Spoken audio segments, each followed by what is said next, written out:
दोस्तों आज के डेट पर कोई पढ़ाई कर रहा है तो आईएएस बनने का सपना जरूर देखता है। तो आज हम इस वीडियो में एक ऐसे व्यक्ति के बारे में बात करेंगे जिन्होंने खुद आईएएस से रिजाइन देकर आज सैकड़ों बच्चों को उनका सपना पूरा करा रहे हैं और उन्हें आईएएस बना रहे हैं। हम बात कर रहे हैं भारत के सबसे प्रसिद्ध शिक्षक में से एक विकास दिव्यकीर्ति सर की, जिन्होंने आज के डेट पर शिक्षा जगत में रेवोल्यूशन ला दिए हैं। और साथ में यह भी जानेंगे कि दृष्टि की शुरुआत कैसे हुई थी। विकास दिव्यकीर्ति सर की पूरी कहानी जानने के लिए वीडियो में अंत तक बने रहें, आपको जरूर कुछ नया सीखने को मिलेगा। तो चलिए बिना किसी देर किए हुए वीडियो की शुरुआत करते हैं। विकास दिव्यकीर्ति सर की जन्म 26 दिसंबर 1973 में हरियाणा में एक मिडिल क्लास फैमिली में हुआ था। उनके माता और पिता पेशे से हिंदी साहित्य के टीचर थे। पिता दिल्ली यूनिवर्सिटी में पढ़ाते थे और माता हरियाणा के ही स्कूलों में पढ़ाती थी। विकास दिव्यकीर्ति हरियाणा के ही स्कूलों से अपनी प्रारंभिक शिक्षा को पूरा किए, लेकिन विकास दिव्यकीर्ति पॉलिटिक्स में जाना चाहते थे क्योंकि पॉलिटिक्स में उनका काफी रुचि था। 12वीं की पढ़ाई पूरा करने के बाद दिल्ली जाकिर हुसैन कॉलेज में इतिहास विषय से बीए किए और फिर इतिहास विषय को बदलकर हिंदी साहित्य से बीए और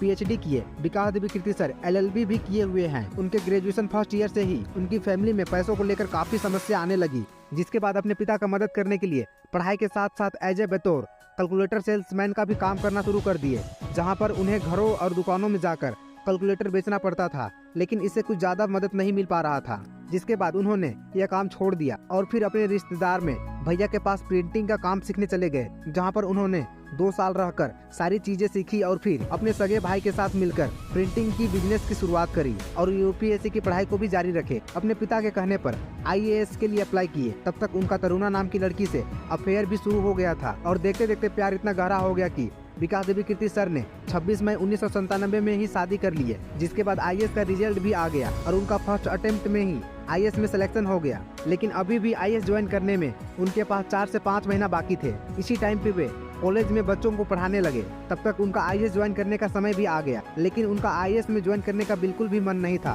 फैमिली के कहने पर आईएएस ज्वाइन कर लिए और वे आईएएस अधिकारी बन गए, लेकिन उसका इस पद में काम करने का मन नहीं कर रहा था और वे बोले भी थे कि मैं 6 महीना के बाद इसे रिजाइन दे दूंगा। और 6 महीना के बाद घर वालों को कन्विंस करते हुए आईएएस से रिजाइन देने के लिए मना लिए और आईएएस से रिजाइन दे दिए, लेकिन कागजी दस्तावेज पूरा नहीं हुआ था, जिसको पूरा होने में 20 महीना लग गया।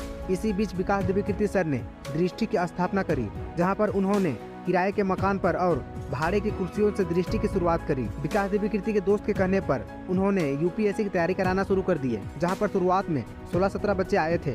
बच्चों को विकास दिव्यकीर्ति सर की पढ़ाने का तरीका काफी पसंद आने लगा और धीरे धीरे दृष्टि के साथ बहुत से बच्चे जुड़ने लगे। आज के डेट पर वे यूट्यूब पर भी पढ़ाते हैं और यूट्यूब पर 10 मिलियन से भी ज्यादा सब्सक्राइबर है। दोस्तों आपको विकास दिव्यकीर्ति सर के बारे में जानकर कैसा लगा और इस वीडियो में कुछ छूट गया हो तो नीचे कॉमेंट सेक्शन में जरूर लिखे। मैं इसका पार्ट 2 लाने का भी कोशिश करूंगा। चैनल पर नए आए तो शेयर, सब्सक्राइब एंड लाइक करें। मिलते हैं इसी किसी नई वीडियो के साथ, तब तक के लिए जय हिंद।